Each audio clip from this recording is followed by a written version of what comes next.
Hello and welcome everyone to episode 4 of Championships Through the Looking Glass. And today we will cover the season 5 championship with my good friend Joe. Joe, how are you? Hi, it's me, Joe, here. I'm doing all right, Manny. I always like reliving this, I'm sure, as you know, but we'll get into that. And I'll never live this one down. I hate reliving this. So here we go. Again, I'm back to back weeks here, Joe, of my horrid loss to Thomas and then my horrid loss to you. Now, I will always say, though, that my win is a lot more correct. Like, you will often point to that freeze in the match versus Thomas as the reason that you lost. This one, I think I straight up outplayed you. Yeah, no, you got me. I have a few reasons why you got me, and I will go over that when we switch over to the team cards. But before we do that, now we did this semi in person, correct? This one was at Mario's house, I believe. I Because I was at the bar downstairs. I think I was upstairs then, because I definitely wasn't downstairs with you. Okay. So, and we had our audience. I think the audience was downstairs with me, which was terrible decision making on my part. Considering what happened. Yeah, I feel like I remember I would often go to the the dining room in Mario's house is where I would go, the one that is kind of conjoined to the kitchen that usually was never used for dining. Oh, yes, that one. The battle room. So this would be your second championship appearance, right? Second championship appearance, season 4. I lost to Thomas en route to his perfect season. It wasn't season 4. Didn't go over a lot in your episode with Thomas. A very weird season. I got in. I believe I was 4 and 5, and even somebody who was 3 and 6 got into the play. It was a weird season. I think it was because we were very top heavy that season. Yeah, Thomas being 9 and 0 and you being 8 and 1 meant that there was a lot of bottom feeders that got into the playoffs that season. Bunch of noobs. So the playoffs of this season, though, a lot more competitive, I gotta say. I mean, you got in at 5 and 4. This, like, looking at my week 10 final week things that we're looking at here, this is probably the Joeist plus of all time. I was 7 and 2 plus 13. Wow, Joe, so you were averaging like a +2 a game? Barely a +2 a game. Oh my gosh. That's just you just like to play like super safe by the book, okay? And you always take the W. Always take the W. A win is more important than the plus, except in seasons where you have to get in on something like strength of schedule because your plus is so bad. Right, and I don't know that wasn't a factor for this season. Not this season, no. But this will be your second championship game, your second finals in 3 years, and then you would go on to go to the next one, right? Or no, you would... No, it's 7. 7. All right, so you wouldn't be done here at the finals. But, so how are you feeling going into your second finals after facing James 2 seasons previous? Manny, I don't believe... You and James are the people that I very rarely, if ever, had beaten up to this point. I believe you, I don't know if I actually had gotten a win on. I do not remember. But this one, I had zero confidence going into it. This was, I believe, the first season that we had with more than just 9 people. We had up to 16 this season. So this was one of those ones where I got to the finals without even having to battle you or anything. So the entire season... This is when you and I also talked a lot, so I kind of had a good idea of where your head was with your team a lot of the time. And, I mean, we can go into how it goes in, when we get to the battle itself, turn 1 being my masterpiece. But basically, my entire prep hinged on Megalopunny and the fact that A.V. Magirna is the scariest dude around, and I had very little for it. Yeah, not a lot. This was back when we allowed Magirna for some crazy reason. But so I just transitioned over to the team cards here, Joe. So Megalopony and Magirna were like they really got me there. They were the ace, yeah. And I think you did a very good job of not letting me get away with the things I got away with all season. It helped that you bragged about being able to get away with them to me as often as you could, because, I mean, you were right, except for very special circumstances, which, again, very first turn one, we will see. You did your homework, Joe. I'm pretty sure I led Lopunny fake out every single game, and no one punished me for it. There aren't a ton of options to punish for it. People just look at that and go, well, that's free damage. You can Rocky Helmet. You can do lots of other things like you did. You could try to do something like you did. Yeah. And we'll get to that. I want to save the surprise for everyone. But I think you just did a very good job of, circumventing all the things I wanted to do. And not letting me get away with them. And the hubris of my season was I was riding high. This was my second finals in a row. I had stomped the last 2 seasons relative, and I was ready to go, and Mega Lopunny was going to take me there, and I was like, you know what, I'm not going to get cute, and I tried to start my stuns, and you were like, now that activated my trap card, and then that was that. Now I want to talk about starting your studs here. This is a season that you wouldn't know from the Pokemon that I bring to the battle itself, but this is, I would consider a rain team, because I had the tandem of Kingdra and Politoed, and were you expecting them in this battle before we get there? Because I don't bring them. I was, hence why I brought A.V. Magearna, and I also brought Tangrowth to the battle as well. But I wasn't too nervous about Kingdra because A.V. Magearna is just an absolute monster. I was really more nervous about Coco and Gallade and Zoroark, really.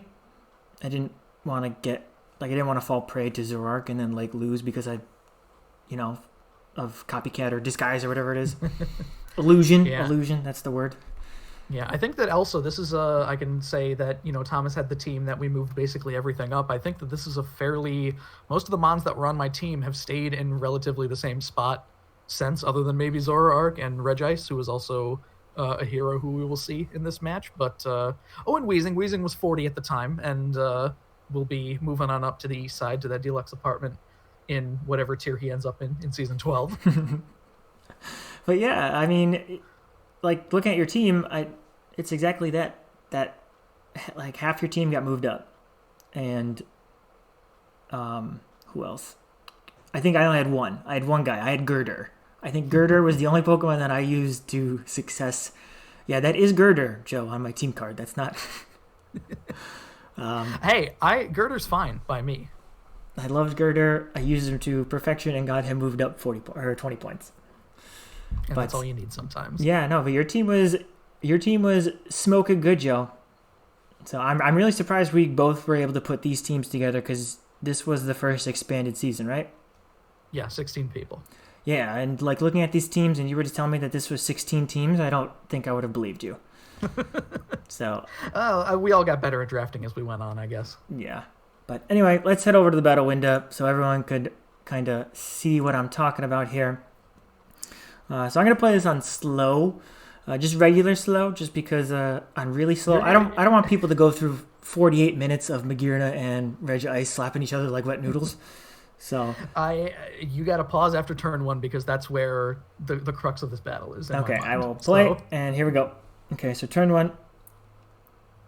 Saitama, One Punch Man, Lopunny. I'm feeling good. Here it is. I'm feeling even better. We got the double megas going on. You tell me all season. I hit it with the fake out and then inner focus. Hypnosis.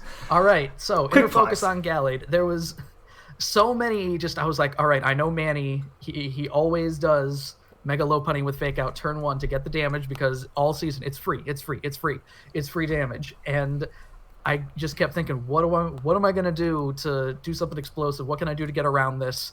I kept thinking, can I switch in normal Gallade before I Mega, so I can get either Steadfast or the other one that he gets, but you don't flinch that way? And then just as I was looking, just trying my best to get around this, I was like, wait a minute, what is Mega Gallade's ability? Inner focus. He can't flinch. And my entire season hinged on a 60% hypnosis that I needed to hit turn one, and it was the only trick I had in my bag to make sure that this thing was a non-factor. And you thread the needle, Manny. Sometimes it just works out exactly the way you think it's going to, and this was that moment. Hey man, you shot your shot and it works. All right, I can't blame you for hitting the 60% sleep there. That took some balls of steel right there. In Because like a you best, said, like if Lopunny doesn't get put to sleep here, like I I ran this Lopunny was fake out, a fighting stab, and then beam bolt coverage. The oh punches, god, thunder and ice punch. So yeah, I was looking pretty good going into this with my offensive presence. So, you did what you got to do, Joe. I had to hit the sleep there, and then I believe turn two, I immediately was like, Manny's gonna leave. He's gonna intimidate me. Let me get a swords dance up. And I would say that it was off to the races, but well, I mean, plus one, that Arcanine, that's a pretty bulky Arcanine right there, being able to survive what I gave to it. Yeah, he was designed to go against Gallade. I remember this battle Very vividly. very vividly. So I had to get Gallade out of there. I went right into AV Regice. Regice, the other, the namesake of my team, Reg and Nice, because 200 special defense in tier 5, I was like, people are sleeping on this man. They were. And 90% of the battle is just this, though, because AV Magirna, I had a bit of, I guess, luck in terms of you not bringing Flash Cannon, because I think I had studied that it wasn't something you brought terribly often, and I'm assuming that you didn't really have too many.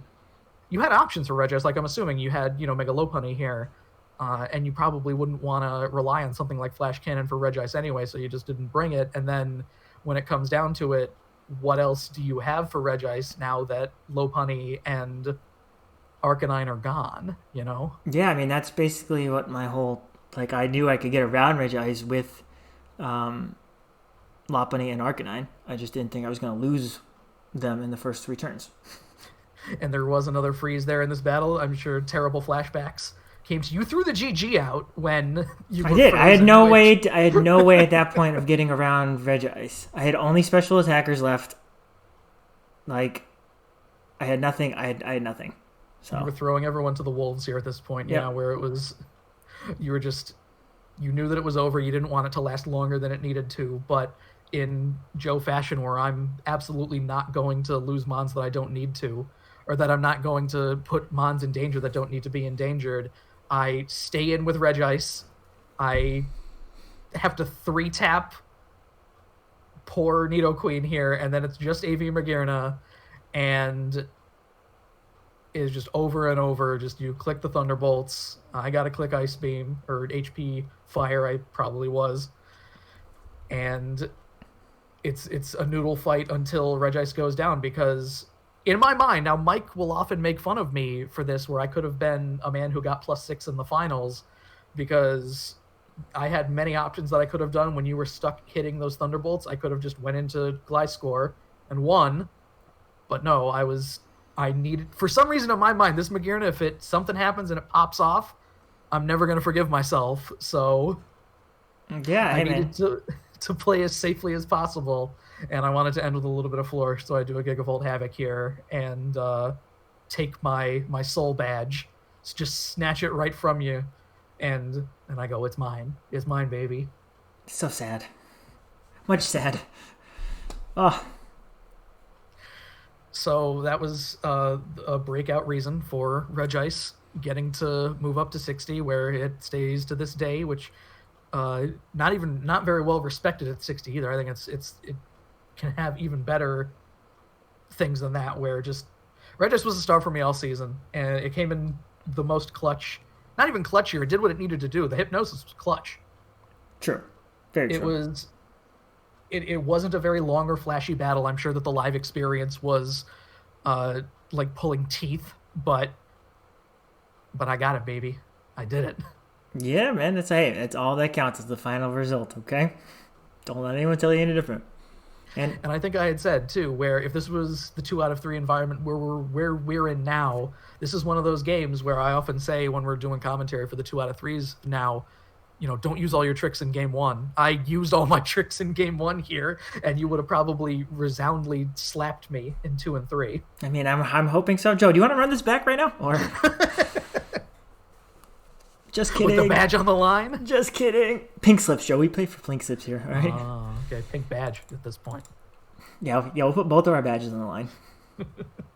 You could be the first double badge owner to then retire.